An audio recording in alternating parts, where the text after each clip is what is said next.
Thank you. Mataji, what is the invocation to start the remembrance of Krishna? Yeah, Om Namo Bhagavate Okay. Vasudevaya. Om Namo Bhagavate Vasudevaya. Om Namo Bhagavate Vasudevaya. Om Namo Bhagavate Vasudevaya. Shri Sukha Uvacha Iti Bhagavata Prishta Kshatravatam Priyashrayam Prativaktam Nakotseha Outkantyat Smariteshvaraha. Sri Sukadeva Goswami said, when the great devotee Uddhava was asked by Vidura to speak on the messages of the dearest Lord Krishna, Uddhava was unable to answer immediately due to excessive anxiety at the remembrance of the Lord. Yah panchahayano matra pratarasaya yachitah tanai chadrachayan yasya sapareyam balalilaya. He was one who, even in his childhood, at the age of 5 years, was so absorbed in the service of Lord Krishna that when he was called by his mother for morning breakfast, he didn't wish to have it. Sakatam sevaya tasya kalena charasam gatah prashto vartam prati bhruyad partuh padavam anusraman. Uddhava thus served the Lord continuously from childhood, and in his old age, that attitude of service never slackened. As soon as he was asked about the message of the Lord, he at once remembered all about him.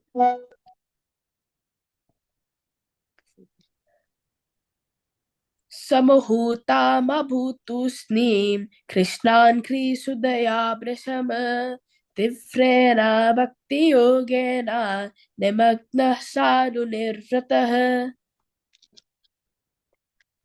For a moment, he remained dead silent, and his body didn't move. He became absorbed in the nectar of remembering the Lord's lotus feet in devotional ecstasy, and he appeared to be going increasingly deeper into that ecstasy.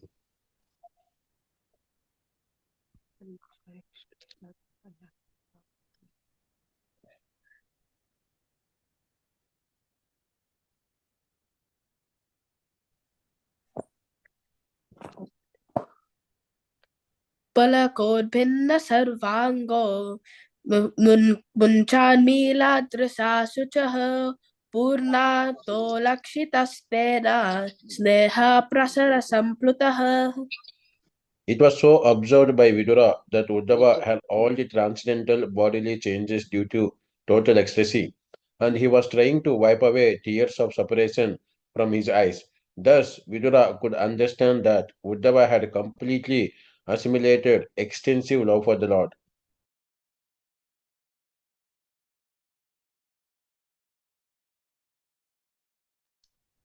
Sanakair lokan nirlokam punaragatah vimrujya netre viduram prityahodavautsmayan. The great devotee Uddhava soon came back from the abode of the Lord to the human plane, and wiping his eyes, he awakened his reminiscence of the past and spoke to Vidura in a plea.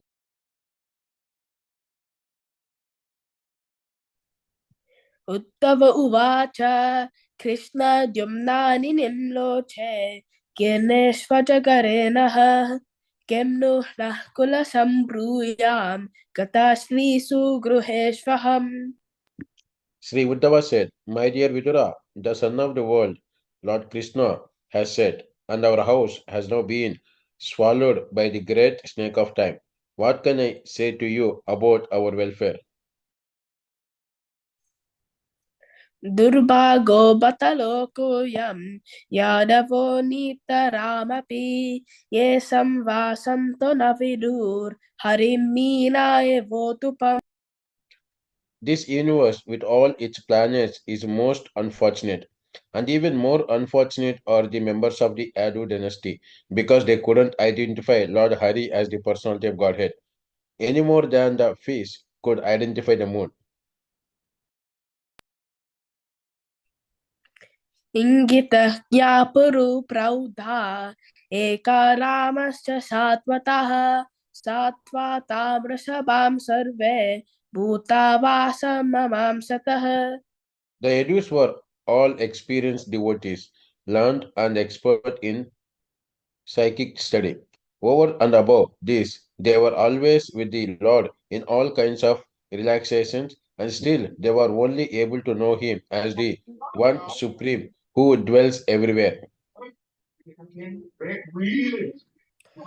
देवस्य मायया स्पृष्टा ये चाञ्चरस्य आश्रितः भ्राम्यते धीर्न तद्वाक्यैः आत्मनियुक्तात्मनो हरौ. Under no circumstances can the words of person bewildered by the illusory energy of the Lord deviate the intelligence of those who are completely surrendered souls. प्रदर्श्याताप्ततपसाम् अवितृप्तादृशां नृनम आदयान्तरधार्यास्तु स्वबिम्बं लोकलोचनम्. Lord Sri Krishna, who manifested his eternal form before the vision of all on the earth, performed his disappearance by removing his form from the sight of those who were unable to see him as he is, due to not executing required penance. यान्मातलीला उपैकं स्वयोग मायाबलं दर्शयता गृहतम् विश्वापनं स्वस्य च सौभागतेः परं पदं भूषणभूषणान् कृतम्. The Lord appeared in the moral world by his internal potency, Yogamaya. He came in his eternal form, which is just suitable for his pastimes. These pastimes were wonderful for everyone, even for those proud of their own opulence, including the Lord himself, in his form as the Lord of Vaikuntha. Thus, his Sri Krishna's transcendental body is the ornament of all ornaments.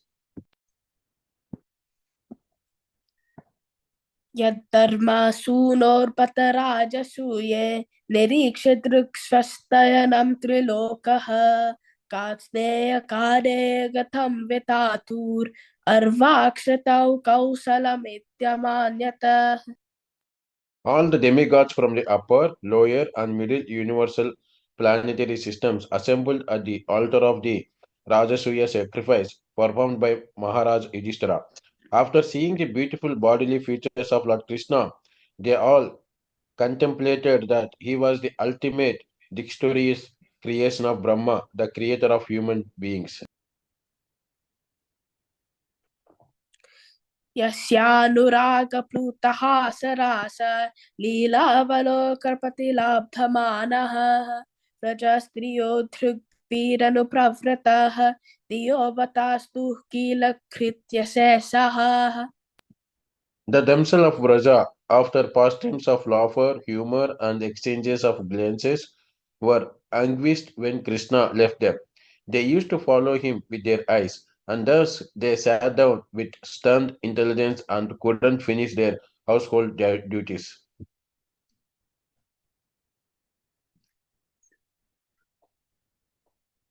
श्वासान्तरूपैस्वितरैस्वरूपैर्हभ्याध्यामेष्वनुकाम्पितात्मा परावरेशो महदांसयुक्तो ह्यजोऽपि जातो भगवान् यथाग्निः.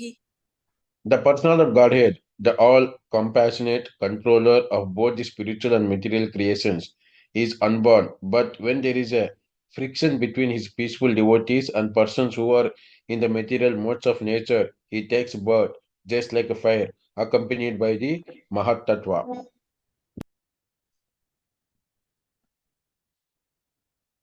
मां केद्यात्येतरजसा जन्म विदाम्बनं याद्वासुदेवगेहे व्रजेच्छ वासुरी भयादेवा स्वयं पुरा पुराड्यवात्सीद्यदन्ता वीर्यः. When I think of Lord Krishna, how he was born in the prison house of Vasudeva, although he is unborn, how he went away from his father's protection to Vraja and lived there incognito out of fear of the enemy, and how, although unlimitedly powerful, he fled from Mathura in fear. All these bewildering incidents give me distress. Tunoti cheta smarato mamaitad yadaha paravabhivanya pitroho tatambakam saduru sankitanam prasidatam no krita niskrityanam. Lord Krishna begged pardon from his parents for their Krishna and Balaram's inability to serve their feet due to being away from home because of great fear of Kamsa. He said, "O mother, O father, please excuse us for this inability. All this behavior of the Lord gives me pain at heart." Govamusyan kri sarojarenum vishvatumi sita puman vichikran yo vispurad bhruvitapena bhumer bharam kritante tateshachakara. Who, after smelling the dust of his lotus feet even once, could ever forget it? Simply by expanding the leaves of his eyebrows, Krishna has given the death blow to those who were burdening the earth.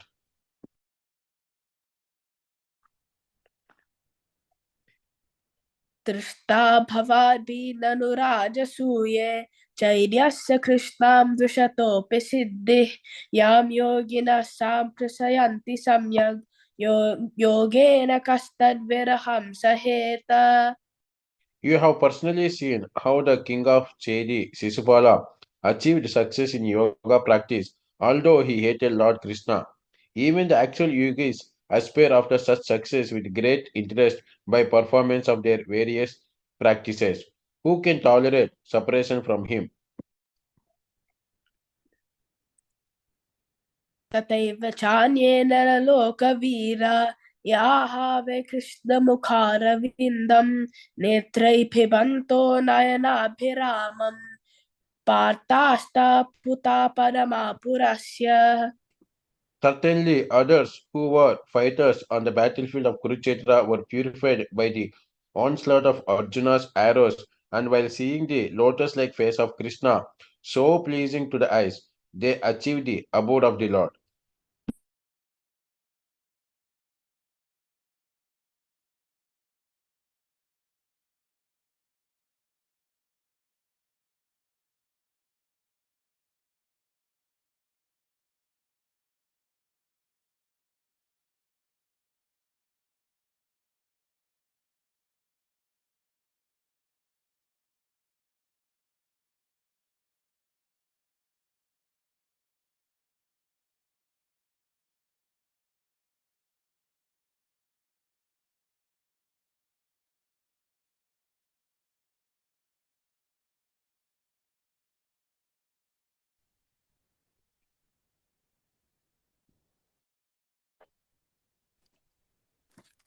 Yeah, yeah, yeah.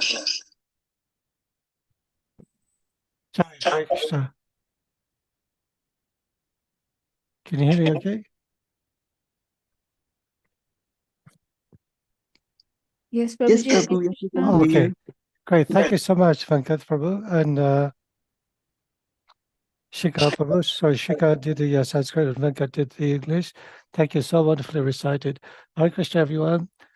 Krishna Samaya Baitase, so glories to Shri Prabhupada and Guru Maharaj, Vanja Kalpa Durubhyasya, Kripa Siddhibhya Vacha, Patitanam Pavanebhyo, Vaishnavebhyo, Namo Namaha. Thank you, everyone, for joining in today's session, 13th of October, 2024. Today we're going to be reading from Srimad Bhagavatam, Canto 3. I'll actually share the page first of all. Just let me know if you can see this. Yes, Yes, Prabhuji. Prabhu. Hare Krishna. Okay, thank you. So today we're going to be reading from Canto 3, which is entitled Status Quo, Chapter 2, the Remembrance of Lord Krishna, and the verses that we're going to read is 18, 19, and 20. Let's go to the right page first. So,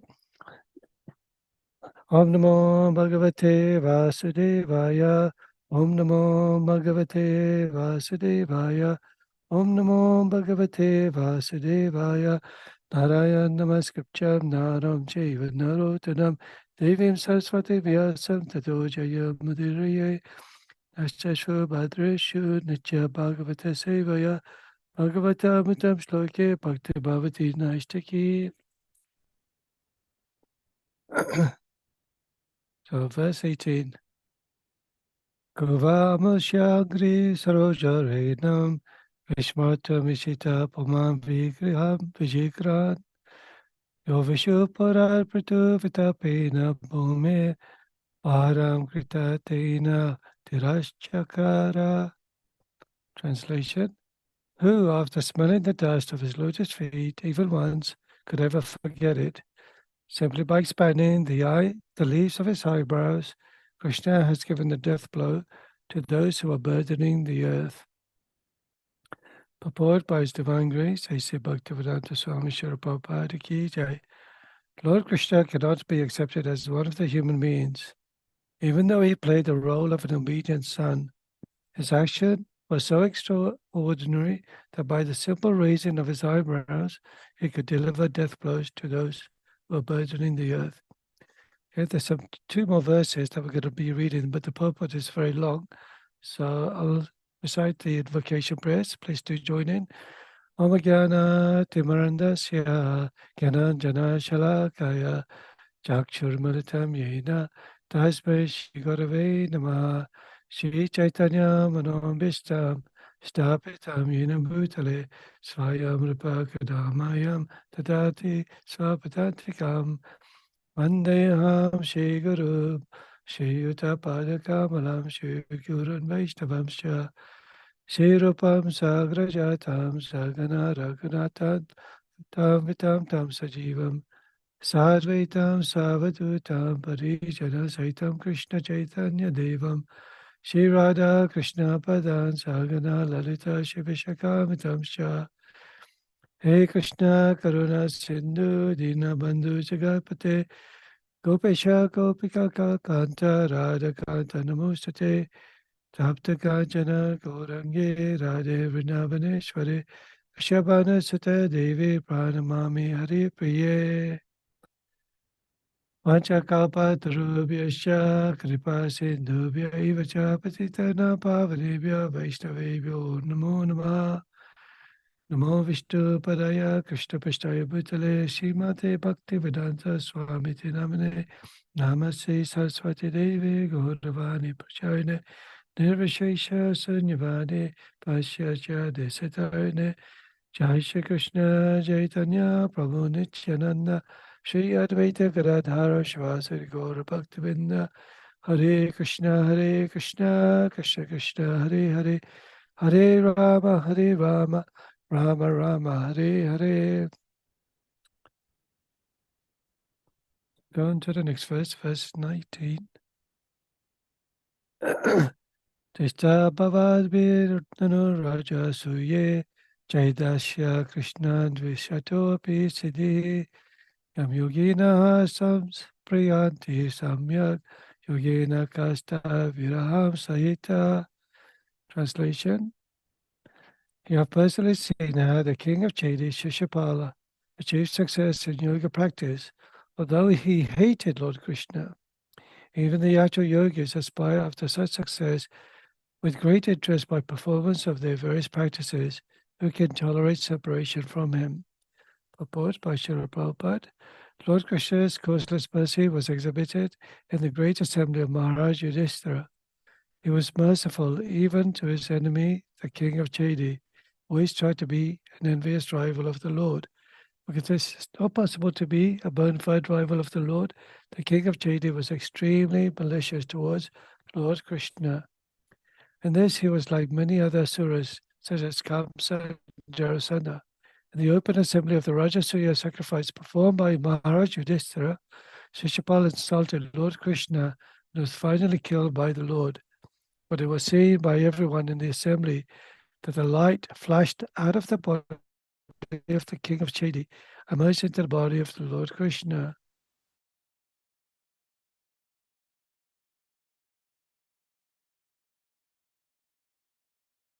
till of attaining one, which is the perfection much desired by the yogis, for which they execute different types of transcendental activities. It is a fact that persons who are trying to understand the supreme truth by their personal endeavors of mental speculation or mystic powers of yoga achieve the same goal as others or personally killed by the Lord. Both achieve the salvation of merging in the Brahmajyoti rays. Of the transcendental body of the Lord was merciful even to his enemy, and the success of the king of Cheda was observed by everyone who was present in the assembly. Vidura was also present there, and therefore Uddhava referred this incident to his memory. So this is a dialogue between Uddhava and Vidura. Vidura is asking about the pastimes of Lord Krishna. He's asking about his well-being. He's asking about his nephews, King Yudhishthira, and also the Pandavas. He's asking about his brother Dhritarashtra. And at this time, Uddhava is also a cousin of Lord Krishna, and is also remembering all the wonderful activities of Lord Krishna and what went on. Some of the happy thoughts of his memories and some of the sad thoughts of his memories. Right now, he's referring about the incidents that the Rajasuya sacrifice, which Lord Yudhishthira Maharaj was performing as the emperor of the world, but he felt that it was very unfit to sit on the throne, and he asked, who could he ask to sit on the throne instead of himself? And then he decided it should be Lord Krishna, and within the discussions with all the authorities within the Rajasuya Yajna, they agreed that Lord Krishna would be the most beneficial person to sit on this throne. And then he asked for Lord Krishna to come from Dwarka, and from Dwarka he came to Hastinapura. As he was sitting on the throne, Shishupal was there amongst many of the other clan warriors, and they were very unhappy. He was very unhappy that Krishna was actually sitting on the throne. He was very, very envious of Krishna. So just a little background about Shishupal. So just to save a bit of time, because I know we have Kirtan later on. So Shishupal was a protector, is recognized as a protector of children. He was a king of Chedi kingdom and an antagonist in the Mahabharata. He was the son of King Dhamagosha and Shrutashrava. Shrutashrava, the queen, she was the sister of Queen Kunti, and therefore the cousin of Nanda, who was slain by Krishna. His cousin was an avatar of Vishnu. I'll just come to that later on. So Mahabharata states that Shishupal was born with 3 eyes and 4 arms. His parents were inclined to cast him out, but were warned by a voice from heaven not to do so. As this time had not come, it is also foretold that the superfluous body parts would disappear, but a certain person took the child onto his lap, that he would eventually die at the hands of that same person.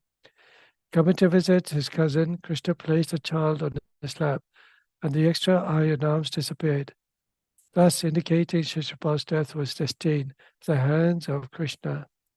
The Mahabharata, Shishupal's mother, Shrutashrava, persuaded her nephew Krishna that he would pardon his cousin Shishupal for 100 offenses. So, as the mother of Shishupal, Shrutashrava, understood that whoever held the baby on his lap or her lap would be slain. And then as Krishna was holding the lap, she realized, well, Krishna would be the slayer of his own nephew. So he asked Krishna, please do not kill Shishupal. Krishna, being the most merciful, he knows everything past, present, and future. He's Trikalagya. He said, I will pardon for any 100 offenses that Shishupal commits. Then afterwards, I will have to take action. So Shishupal was a great friend of Rukmi. Rukmi was the prince of Vidurba, was very close to Shishupal.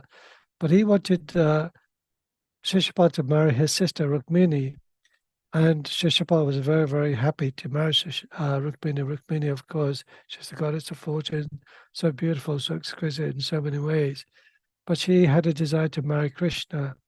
And before the marriage could take place between Rukmini and Shishupal, what did Krishna do? He came as known as a thief in the night, and he came and he kidnapped Rukmini. And of course, the wedding did not take place at all. And for this reason, Shishupal resented Krishna so much that he was so envious of Krishna. So when during the Rajasuya sacrifice, when Lord Yudhishthira Maharaj undertook the Rajasuya Yajna, as I mentioned, he sent Bhima to send Krishna to come and reside in the throne on behalf of all the emperors of the world. But then at the same time, we understand who Shishupal is. Do you know who Shishupal was in his previous life?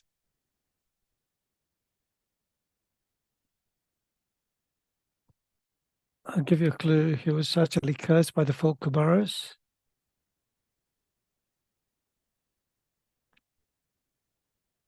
Looks like I've got my own hand up. Jaya and Vijay. Yes, well done. Now, Jaya and Vijay, because they did not want to let the four Kumaras, they thought of them as ordinary little boys who wanted to see Lord Vishnu.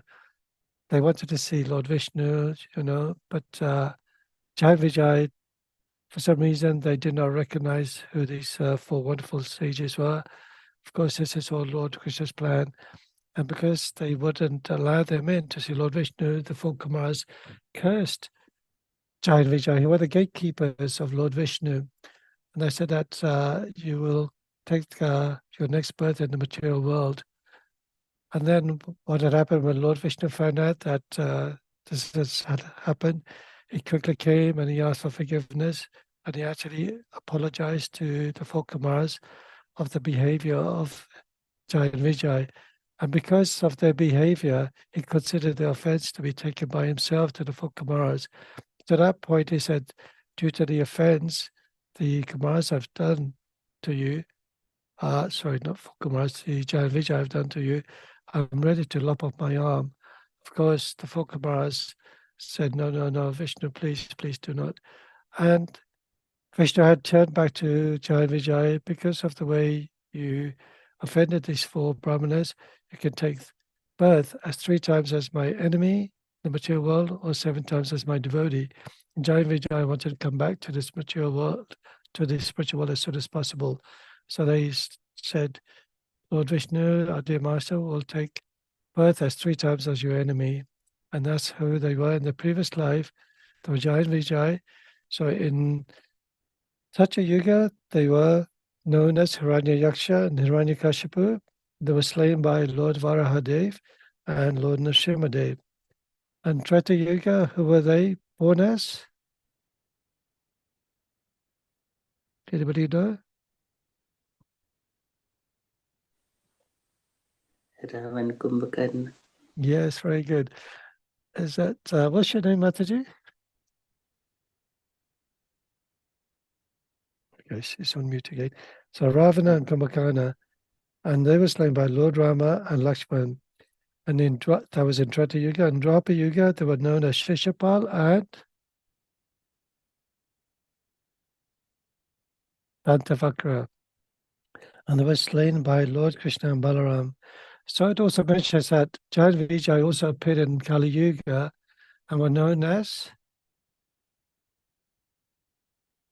Tree and the sorry, Mataji, what was that? they became 2 trees. Oh no, that's the Arjuna trees.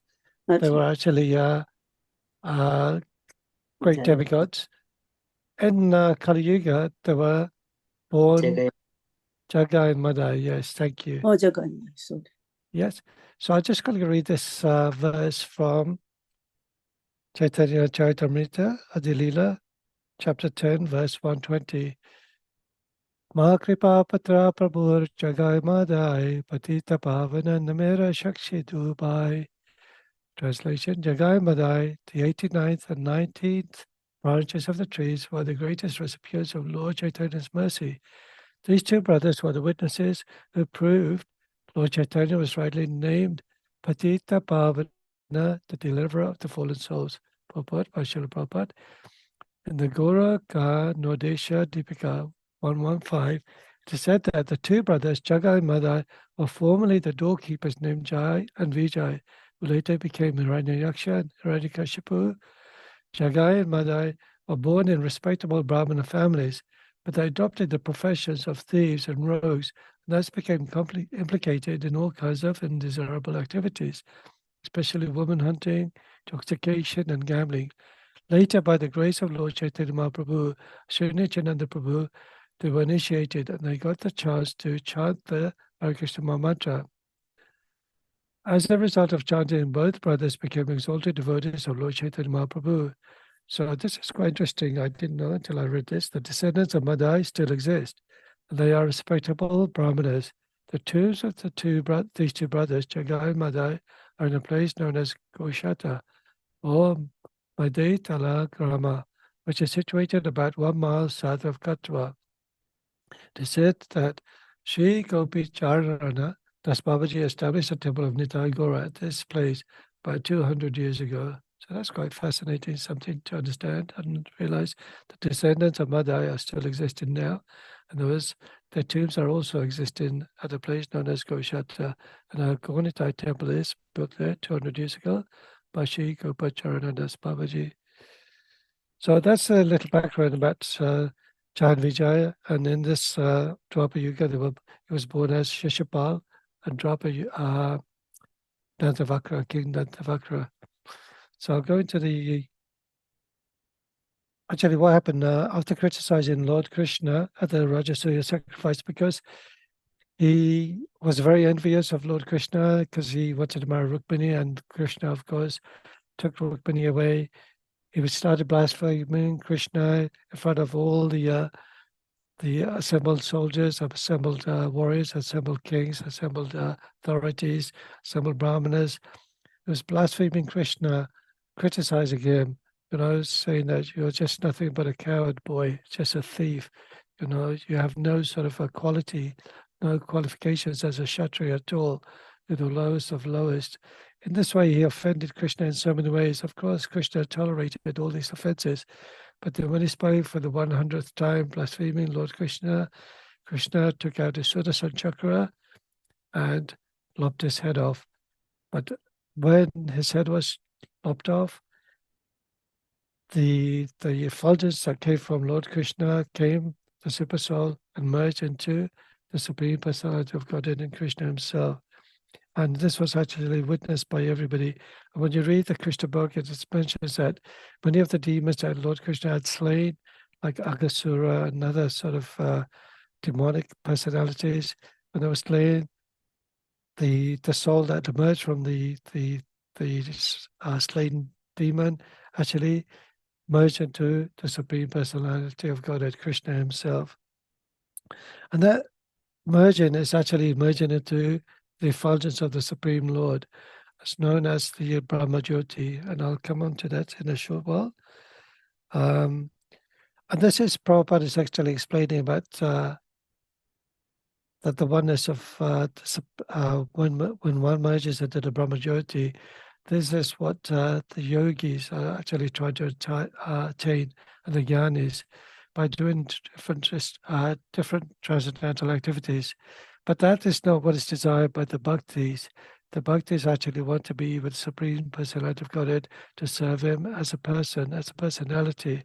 They want to become his dearest friend, as a dear father, or as a devotee of the Supreme Lord. But whereas the yogis and the jnanis, when they meditate on the Supreme Lord, the desire for salvation is to merge with the Supreme Personality of Godhead, or the Brahma Jyoti. Okay, I'll just read into the... Okay, actually, I'll show you this particular verse from the Bhagavad Gita. This is chapter 12, verse 5. Kleshodika tarastesham avyakta shakta chetasam vyakta hikate dukam deva badbir avapyate. Translation: for those whose minds are attached to the manifested personal feature of the Supreme, whilst one is very troublesome. To make progress in that discipline is always difficult for those who are embodied.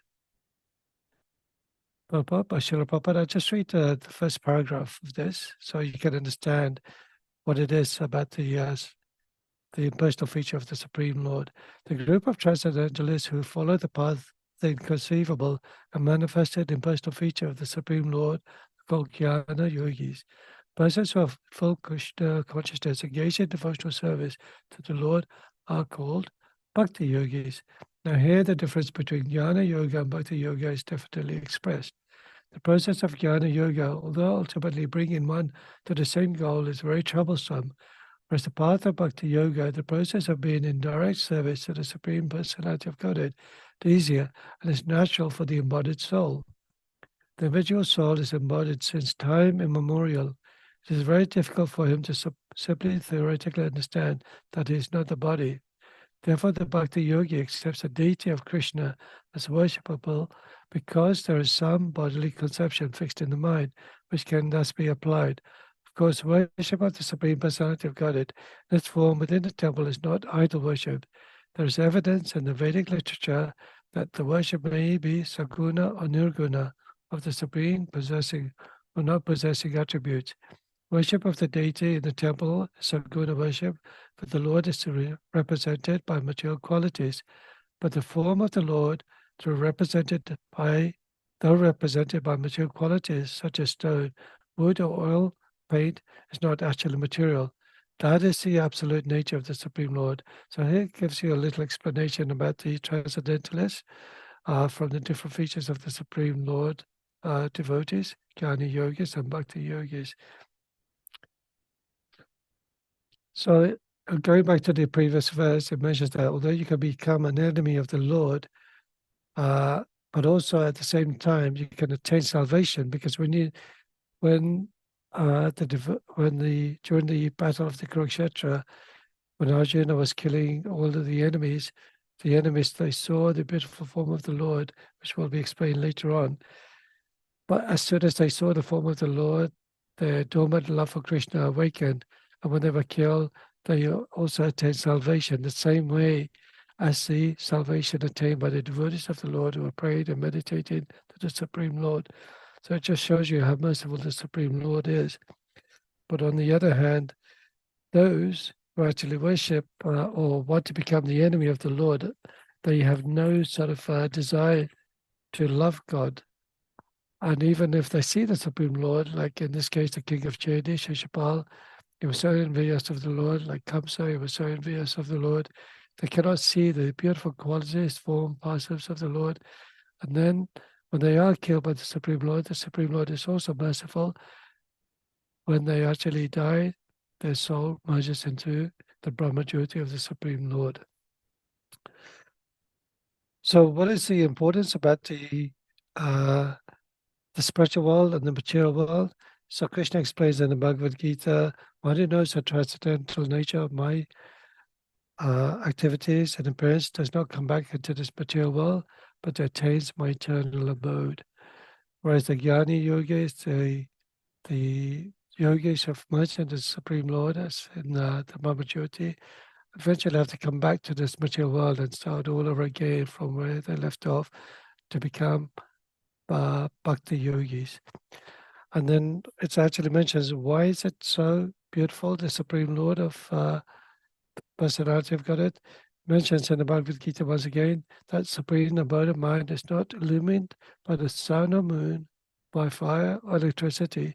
Those who reach it never return back to this world. So it's explaining that the supreme abode of the Lord is not an ordinary place. It's not illuminated by any form of fire or electricity. It's self-sustained. It's just self-effulgent by the Brahma Jyoti, by the effulgence of the Supreme Lord. Of course, whatever you're in this Supreme Abode, it's always transcendental. There's no birth, old age, death, disease. You're always eternally blissful because you're always in the association of the Supreme Lord and His associates. And how do we achieve the Supreme Abode of the Lord? Once again, Lord Krishna explains everything in the 6th chapter of the Bhagavad Gita, titled Devotional Practice to the Supreme Lord, Devotional Service.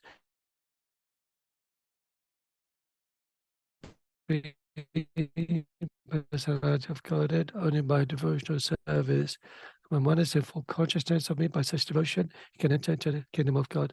And as we mentioned many times in these classes, devotional service comes in many forms: Shravanam, Kirtanam, Vishnu, Smaranam, Padasevanam, Archanam, Vandanam, Dasyam, Sakyam, Atma, Nivedanam.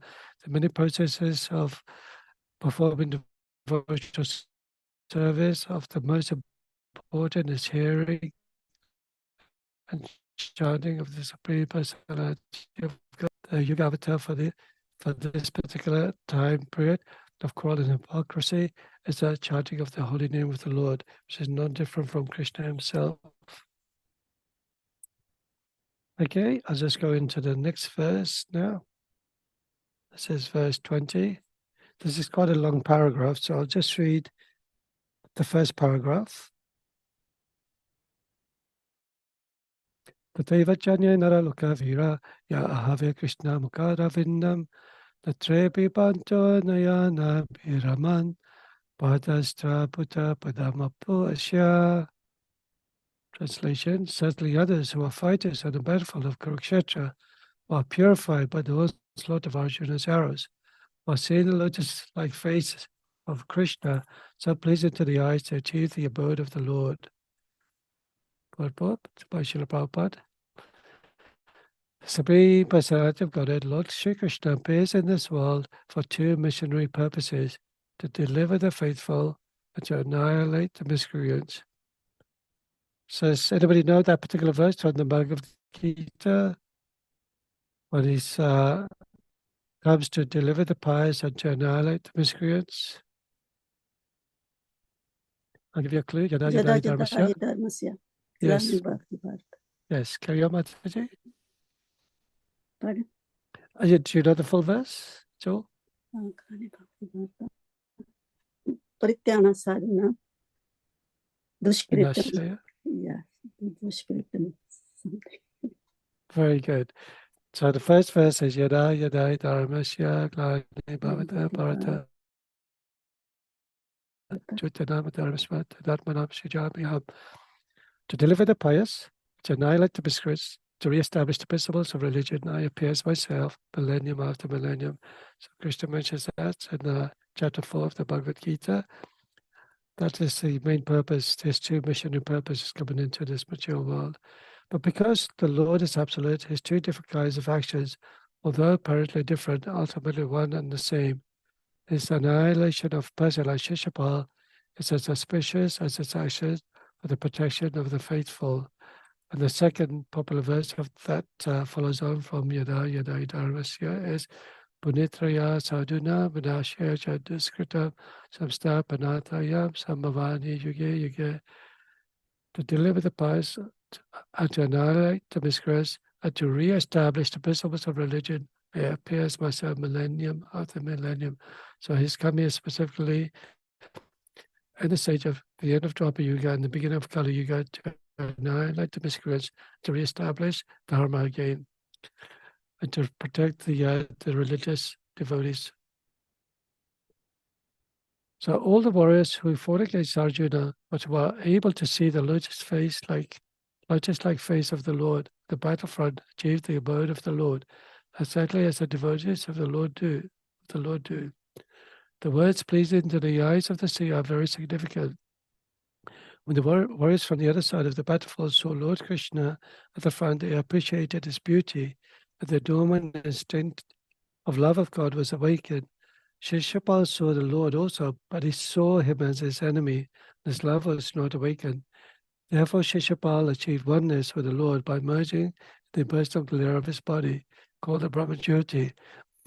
Others were in the marginal position, being neither friends nor enemies, but slightly in love of Godhead, by appreciating the beauty of his face, were at once promoted to the spiritual planets, the Vaikunthas. The Lord's personal abode is called Goloka Vrindavan, and the abodes where planetary expansions reside are called the Vaikunthas. Where the Lord is present as Narayan, love of Godhead is dormant in every living entity, and the entire process of devotional service unto the Lord is meant for awakening this dormant eternal love of Godhead. But there are degrees of such transcendental awakening. Those whose love of God is awakened to the fullest extent to go back to the Goloka Vrindavan planet in the spiritual sky. whereas persons who have just awakened to love of Godhead by accident or association are transferred to the Vaikuntha planets. Essentially, there is no material difference between Goloka and Vaikuntha, but in the Vaikunthas, the Lord is served in limited opulence, whereas in Goloka, the Lord is served in natural affection. So there's another portion of that paragraph in the purport by Srila Prabhupada, but just for time, I've only got 10 minutes, I'll just conclude. So once again, as I mentioned, during the battlefield of Kurukshetra, the enemies of the Lord who were slain by Arjuna or were going to be killed by Krishna, when they saw the Supreme Lord, his beautiful form, they all immediately felt attracted to the Supreme Lord, and their dormant love for the Supreme Lord awakened. And as a result, when they were killed, they were actually awarded the Vaikuntha planets, the same way as the devotees who pray to Lord Krishna attains the Vaikuntha planets as well. Whereas on the other hand, those who saw Krishna as his enemy still and were very envious of him, were very bitter towards him, like Shishapal and Kamsa, when they attained salvation, when they were slain, they attained oneness with the Supreme Lord in the Brahmajyoti form. And then it's actually mentioned as well in the scriptures that when one sees this beautiful smile of the Supreme Lord, when we see the beautiful form of the Lord in the morning, when we take darshan of Shri Radha Gokulananda, Shri Radha Landanshra, the wonderful different personalities at the temple that you visit, the smile alone can actually evaporate thousands of lakes of tears which have accumulated for many lifetimes.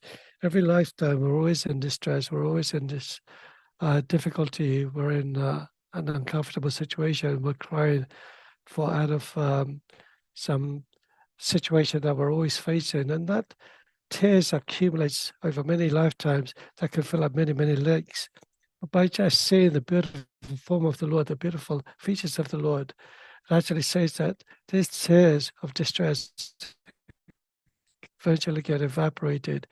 So we want to come to a point where we're like Lord Chaitanya Mahaprabhu in this desire to cry for pure love of God. Of course, that's many, many lifetimes away from me, but certainly if we try and achieve that form of love, where tears come and we see the form of the Lord, when we see his smile, when we see his beautiful eyes, when we see Srimati Radharani, when we see the beautiful forms, Sitaram, Lakshmana, Hanuman, Shesha, Gonitai, there should be some form of love that, wow, my dear Lord, you look so ecstatic, so beautiful, so exquisite in this beautiful form of yours.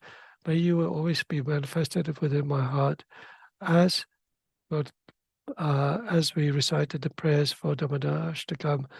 May this beautiful pastime be always resided within our heart. What is the use of any meditation apart from this? Even liberation has no meaning to us. So the Supreme Personality of Godhead has three forms, three aspects as is recognized in the form of absolute truth. And they are known as Bhagavan. The Bhagavan is the Supreme Person, is recognized with unlimited qualities, of which six are the most prominent features. Does anybody know those six prominent features of the Lord in his Bhagavan form?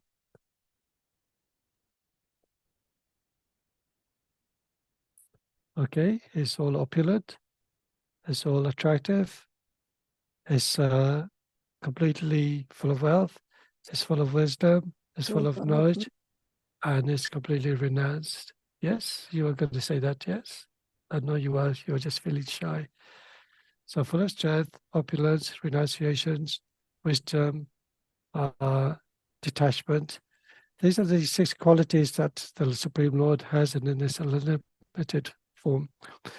The second part of the absolute truth is Paramatma, which is the super soul residing in the hearts of every living entities. Without us, none of us will be living at all. So that symptom of the Supreme Lord is consciousness within us. But because of many, many lifetimes living in this material world, that love, pure love of God is dormant at this stage. But it's slowly awakening by the association, by the mercy of the spiritual master, Yasha Prasada, Bhagavad Prasada, Yasha Prasada, Nagati Katopi. By the mercy of the Supreme Lord, we obtain the mercy of, by the mercy of the spiritual master, attain the mercy of the Supreme Lord.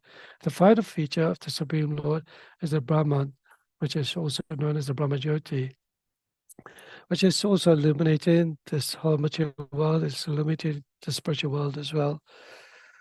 So, as mentioned in this particular puppet by Srila Prabhupada, there's different planetary systems. Of the highest planetary system is Goloka Vrindavan, then you have the Vaikuntha planets. So I'll quickly recite this verse to you. Nikhil Prabhu, you're a very good reciter. Could you read this verse for us? Yeah. Thank you.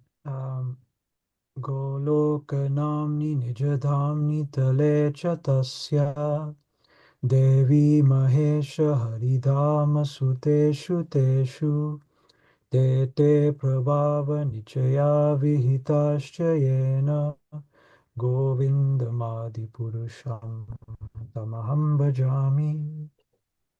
Thank you. I forgot to mention this is from Brahma Samhita, the prayers recited by Lord Brahma to Lord Govinda after the pastimes where he tried to kidnap the cowboys and cows in Vrindavan.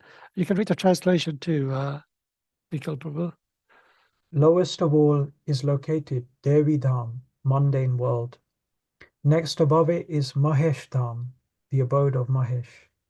Above Mahesh Dham is placed Hari Dham, abode of Hari. And above them all is located Krishna's own realm named Goloka. I adore the primeval Lord Govinda, who has allotted their respective authorities to the rulers of those graded realms. Thank you, Nikhil Prabhu. So this explains exactly the hierarchy of all the spiritual, the material worlds, the interplanetary worlds, the Vaikuntha planets, and then eventually the supreme abode, which is Golokadam. So actually mentions that, as I mentioned earlier on, one knows the transcendental nature of my personal activities does not come back to this material world, but attains my supreme abode. So we just have to remember the transcendental nature of the Supreme Lord, his activities, his pastimes, his Leela, and eventually, unfortunately, at that very time of death, we just remember Krishna's lotus feet, and then we will certainly attain that Supreme Abode. Now, just for time, if it's okay with everyone, I'm just going to quickly mention something about Dasera. As today, yesterday was Dasera, and today they're celebrating at the temple the burning of Ravana. So Dasera is one of the significant Hindu festivals, of course, the Sanatana festival, celebrated with much joy in the entire country. The occasion marks the occasion of Lord Rama and brother Lakshman approaching Mother Durga to ask her for her blessings. In this planned attack on the demon Ravana, it is therefore considered that the Supreme Personality of God is approaching her for blessings to remove material impediments to spiritual goals should be the approach of the humble devotee of the Lord to clinch the important triumph of Lord Rama over the demon King Ravana, the victory of good over evil. Brilliantly decorated tableau and processions depicting various facets of Rama's life are taken out. On the 10th day, the Vijayadashmi day, colossal effigies of Ravana, his brother Kumbhakarna and son Meghanath are placed in vast open spaces.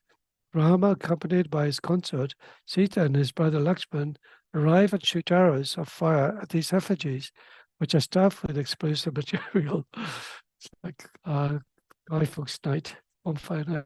The result is a deafening blast enhanced by the shouts of merriment and triumphs from the spectators. It is significant that the Lord invoked the blessings of the Divine Mother, Goddess Durga, before actually going out to battle. In burning the effigies of the demon Ravan, who was slain by Lord Rama, it is also symbolic for us that we, the people, are asked to burn the evil within them and thus follow the path of virtue and goodness. Bearing in mind the instance of Ravana, despite all of his spite and majesty, was destroyed for his evil ways.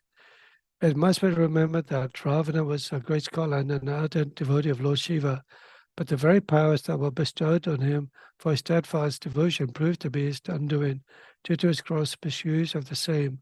Furthermore, though empowered by his austerities performed to Lord Shiva, his powers were ineffective over the powers of Rama. And why is that? Because Lord Rama was a supreme personality of Godhead. And although Lord Shiva is a great personality, he awarded these this boon to Ravana, but Ravana, out of his envy, out of his lust, out of his kidnapping of Mother Sita Devi, he actually lost all that natural qualities of a great scholar and came to that position of almost like becoming a demonic person. And due to this, Ravana was slain by Lord Ramachandra. And it actually mentions that all of us have that, some of the qualities of Ravana, that envy, the lust within us. We need to burn all these. And the way to burn this, by chanting the holy name, which purifies all the sinful activities with accumulated over many, many lifetimes. Nadanam, Najanam, Namnam Kari Bahuda Nija Sarva Shaktis. My Lord, you have hundreds of millions of names like Krishna and Govinda, and this holy names, you have invested all your transcendental energies. There are no hard and fast rules for chanting these holy names. But my Lord, I'm so unfortunate that I have no attraction for them. But if we keep repeating these holy names by chanting the Hare Krishna Maha Mantra, Hare Krishna, Krishna Krishna, Hare Hare, Hare Rama, Rama Rama, Hare Hare, by the mercy of the Lord, by the mercy of our spiritual master, with the association of the devotees, all the last sinful activities will be nullified. Thank you very much, everyone. Please forgive me for any mistakes, and I thank you, all of you, for listening to today's chat class. I'll pass it over to Nikhil Prabhu now. Hare Krishna. Hare Krishna, Prabhuji. My Dharmat Pranam. All glories to Srila Prabhupada. Thank you, Prabhuji, for a wonderful class. So today, you're right, you've got it right, Prabhuji, that we've got Nikhil Prabhuji, who stepped in to sing a beautiful bhajan, Gauranga Bole Te Habe. But before he sings, is it okay if I do the English translation, Prabhuji? Yes, fine. Do you want me to share the page for you? I think Jyoti Mataji would be ready to share the screen, if that's okay, Prabhuji. Yes, sure, that's fine. Thank you. Yes, please, Mataji, if you could share the bhajan, Hare Krishna.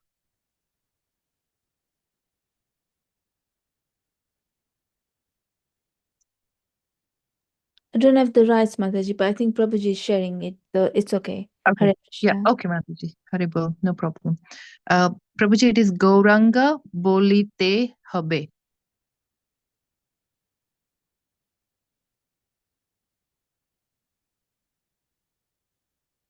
Thank you, Prabhuji. Hare Krishna. When will that opportune moment come to us? When there will be shivering of the body as soon as we chant Lord Gauranga's name. While chanting Hare Krishna, when will there be tears in the eyes? When will I obtain the mercy of the Lord Nityananda Chandra? When by his mercy will the desire for material enjoyment become very insignificant? When the mind is completely purified, being freed from material anxieties and desires, then I shall be able to understand Vrindavana and the conjugal love of Radha and Krishna, and then my spiritual life will be successful. When shall I be very much eager to study the books left by the six Goswamis, headed by Srila Rupa Goswami and Sri Raghunatha Dasa Goswami? By their instructions, I shall be able to properly understand the loving affairs of Radha and Krishna. My only aspiration is to attain the lotus feet of the six Goswamis, headed by Srila Rupa Goswami and Srila Raghunatha Dasa Goswami. Narottama Dasa constantly prays to attain their lotus feet. Hare Krishna. On to you, Nikhil Prabhu. Hare Krishna. Thank you so much, Mataji. Thank you, Krishna Govinda Prabhu, for your wonderful class. If I can just ask, can we just go back to the translation just for a second? Text 3. Yeah, so just quickly, the reason I chose this bhajan, obviously Kartik is starting next week. And the whole month is focused on Krishna, and his Vrindavan pastimes. So, we want to know how can we understand these pastimes, especially Kartik month, we are focusing on Damodar Leela. How can we understand, God is, different points in the pastime. First, he's dissatisfied because he didn't get enough from Mother Yashoda, and then she puts him down, and then he gets angry. Then later he becomes afraid, and all these things. And this is God. This is God becoming angry, God becoming scared of his mother, God running away from his mother. All of this. How can we understand this? It can be very difficult. How is God acting as a child? Everywhere else God is, Krishna is God everywhere else, but in Vrindavan he is not. So it's very difficult to understand. So that's why I chose this bhajan, because this bhajan explains how can we understand. And obviously it's saying we need to obtain the mercy of Lord Chaitanya, Lord Nityananda, and then we become free from material desires, and then we can understand. So how do we do that? Then he explains in text 4 that following in the footsteps of the 6 Goswamis, following the instructions of the 6 Goswamis, then we can understand, loving affairs of Radha and Krishna, pastimes of Krishna and Vrindavan, which is what we're going to be focusing on during Kartik. So I thought that's why it would be nice to do this bhajan. So yeah, if we can go to the top now. Thank you, Prabhu. Hare Krishna. Gauranga bolite habe pulaka sharira, Hari Hari bolite na, Yane babenira. Gauranga bolite habe pulaka sharira, Hari Hari bolite na, Yane babenira. Arkabe nitai chande, Karuna hoibe, samsara vasana mora, kabe tu chahabe. Arkabe nitai chande, Karuna hoibe, samsara vasana mora, kabe tu chahabe. Vishaya chariya kabe, Shuddha bemana, kabe hamaherabu, Shri Vrindavana. Rupa Raghunatha Pade, Hoibe akuti, kabe hama bujabo se, jugala piriti. Rupa Raghunatha Pade, Hoibe akuti, kabe hama bujabo se, jugala piriti. Rupa Raghunatha Pade, Rahu mora asha, Pratana karo ye sada, Narottam Das. Gauranga bolite habe, Pulaka sharira, Hari Hari bolite na, Yane babenira. Hare Krishna, Hare Krishna, Krishna Krishna, Hare Hare, Hare Rama, Hare Rama, Rama Rama, Hare Hare, Hare Krishna, Hare Krishna, Krishna Krishna, Hare Hare, Hare Rama, Hare Rama, Rama Rama, Hare Hare, Hare Krishna, Hare Krishna, Krishna Krishna, Hare Hare, Hare Rama, Hare Rama, Rama Rama, Hare Hare, Hare Krishna, Hare Krishna, Krishna Krishna, Hare Hare, Hare Rama, Hare Rama, Rama Rama, Hare Hare, Jaya Gaura Nitai, Gaura Nitai, Gaura Nitai, Jaya Gaura Nitai, Prabhupada, Prabhupada, Prabhupada, Jaya Jaya Prabhupada. Srila Narottam Das Thakur ki jai.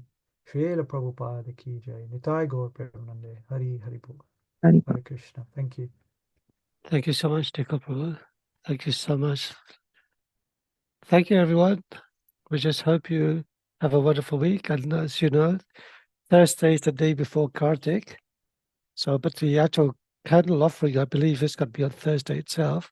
And then Kartik itself is a good opportunity for all of us to engage ourselves, as Nikko Prabhu was mentioning, to engage ourselves, remembering the wonderful passages of Krishna, chanting extra rounds, doing some spiritual activities, doing more seva, performing some sort of commitment to actually encouraging yourself into becoming that much more closer to Krishna's lotus feet.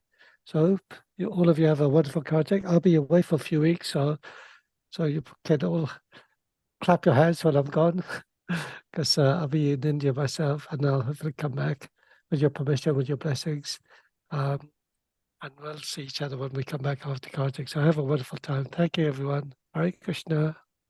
Hare Krishna. Thank you, Prabhu. Thank you. Panchakalpatarubhyascha kripa Kripa sindhubhya eva sindhubhya cha patitanam patitanam pavanebhyo Vaishnavebhyo namo namaha. Thank you, namaha. Prabhuji. Hare Krishna. Hare Hare Krishna. Krishna, Hare everyone. Krishna. Thank you, Hare Prabhu. Krishna. Hare Krishna. Thank you, Prabhu. Hare Krishna. Thank you.